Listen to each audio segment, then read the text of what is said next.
ஆரம்பிச்சதை அதை முடிகிற வரைக்கும் கொண்டு போகிற அபிஷேகத்தை கர்த்தரிடத்துல நம்ம கேட்டு பெற்றுக்கொள்ளணும். நம்மகிட்ட இருக்கிற ஒரு மிகப்பெரிய பலவீனம் என்ன அப்படின்னா, எல்லாத்தையும் ஆரம்பிச்சு விடுறோம்.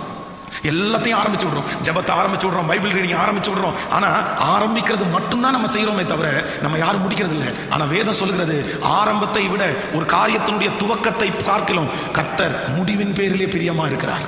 நீ ஆரம்பிக்கிறது பெருசு இல்லப்பா, நீ ஆரம்பிக்கிறது பெருசு இல்லை, முடிவு வரைக்கும் நீ அதிலே இருக்க வேண்டும். இன்னைக்கு ஒரு தீர்மானம் எடுங்க. நஷ்டப்பட்ட காரியங்கள், நீங்கள் நிறுத்தின எல்லா காரியங்களையும் நீங்கள் சீர்தூக்கி பார்த்து, இல்ல அதற்காக நான் இன்னும் கொஞ்சம் உழைப்பை நான் செலவு பண்ணுவேன், அதற்காக இன்னும் கொஞ்சம் ஜெபத்தை நான் செலவு பண்ணுவேன், அதற்காக இன்னும் கொஞ்சம் நான் யோசிக்க ஆரம்பிச்சிருவேன், அதற்காக கொஞ்சம் தூங்காம இருந்து அந்த காரியத்தை செஞ்சு திரும்பி அதெல்லாம் கிளியர் பண்ணுங்க, அதெல்லாம் தட்டி எடுங்க. நான் சொல்றேன், நம்முடைய தேவனாகிய கர்த்தர் உங்களோடு கூட இருப்பாரேயானால், நீங்க எந்த இடத்துல போனாலும் என்ன செஞ்சாலும் அதுல கர்த்தருடைய கரம் இருக்குமே ஆனால் உங்களை அதுல ஆசீர்வதிக்கிறதற்கு கர்த்தர் வல்லவராய் இருக்கிறார். இன்னைக்கு இந்த ஜெபத்துல யாரோ ஒருத்தர் நினைச்சிட்டு இருக்கலாம், நான் நிறுத்த போறேன் பாஸ்டர், இதுக்கு மேல நான் ஓட மாட்டேன்.